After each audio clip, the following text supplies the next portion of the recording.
The first time I spoke to a group of about 60 people was in 6th grade during an MUN conference. I've never really been interested in MUN, but my parents kind of forced me into it, so I did it. I prepared myself so much in advance for that conference. I thought I couldn't be more ready to participate. But I couldn't bring myself to speak for the entire day. Every time I had something to say, my mind would suddenly fill with doubts. I just kept thinking to myself, am I going to stutter? What if I say something wrong? I shouldn't be here. I don't belong here. I just want to go home. But I knew that I was stuck in the situation and I had to bring myself to speak. It was what was expected of me from everyone else, to say something. Anything would work, but nothing came out. My body would stiffen, and I felt trapped. Towards the end of the conference, my teacher decided to put me on the spot and asked me to make a comment, give my input. All eyes fell on me. I felt like I couldn't breathe. I felt powerless over my own body. I slowly stood and faced the crowd, and I stuttered. A lot. I don't even think my point got across, even though I was reading off of a document. I had a kid ask me at the end if I was dyslexic. They felt the need to label me somehow. Maybe it was a way of making themselves feel more comfortable. Anyways, I went home that night and cried myself to sleep and faked being sick for my next conference. Looking back at this incident years later, I realized that I just wasn't ready to speak in front of that many people. I wasn't mentally prepared. But now, choosing to give this talk was my own choice. I didn't even tell my parents about it until I knew what I wanted to do, because I was doing this for me and no one else, because I am choosing to put down my shield. I'm choosing to challenge myself, and I'm choosing to grow. Hi, my name is Judy Hammoud, and you may not know me, but if you do, you might have heard or realized that I have a stutter when I speak. This is something I've had with me my entire life, and I've grown not to be ashamed of it anymore. So I'm here to tell my story. In my life, I haven't come across many people who have a stutter. So I don't expect all of you to relate with me on this fact, but what I have witnessed many times are people who are afraid to express themselves, to speak up in front of others.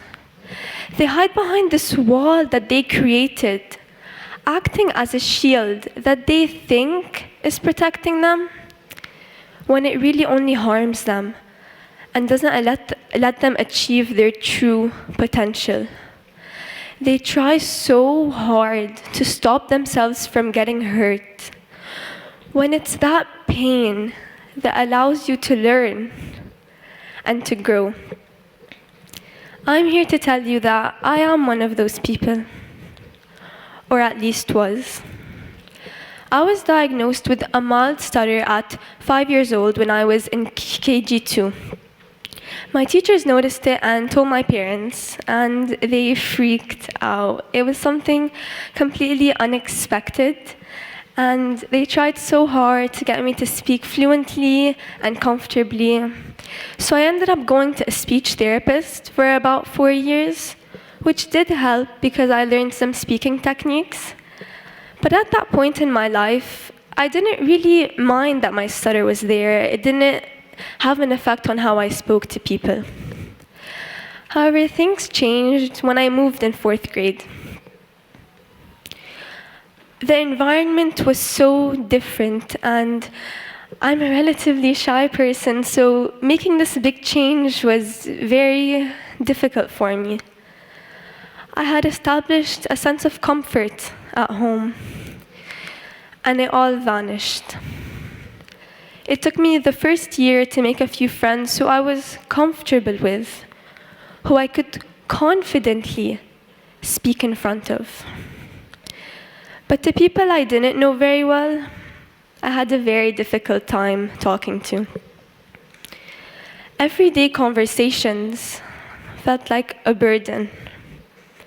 I felt like I wasn't an asset to things, but more an obstacle that people just had to deal with. There was even this one time where I was just trying to tell my friend something. But because I couldn't fluently utter the words out of my mouth, they told me to, quote, speak like a normal person.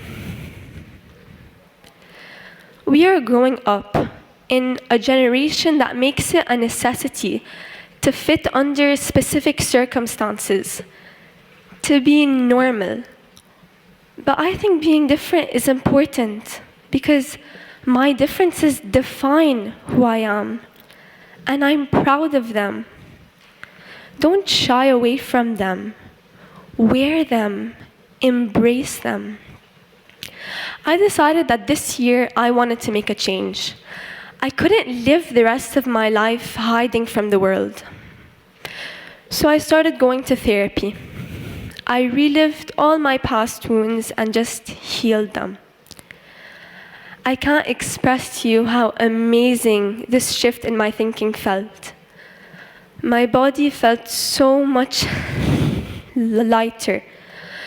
My brain was so less overworked.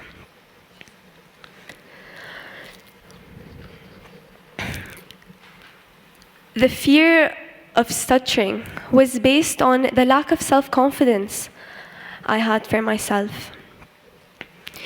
You may realize that now I can speak to you easily, and that's because I stopped caring what other people thought and gained that confidence. That's why I believe it's truly the key to overcoming your challenges. I was even able to make so many accomplishments, like speaking comfortably in front of my class, or ordering my family's food at a restaurant. Now, to some of you, these may seem like small, silly things that you easily accomplish in your everyday lives.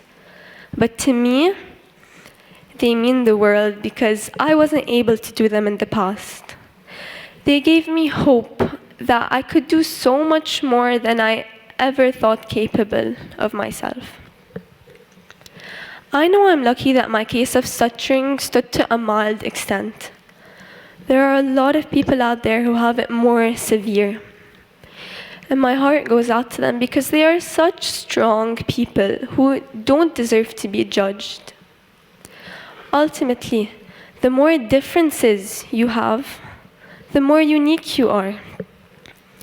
At the end of the day, you are the only permanent thing in your life. Everything else is temporary. So stop taking yourself for granted. Give yourself credit for your accomplishments. Champion your imperfections.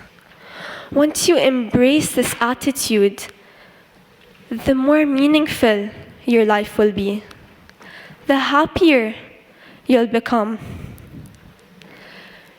You are the one who decides your future. You are the one in control. What's your next move?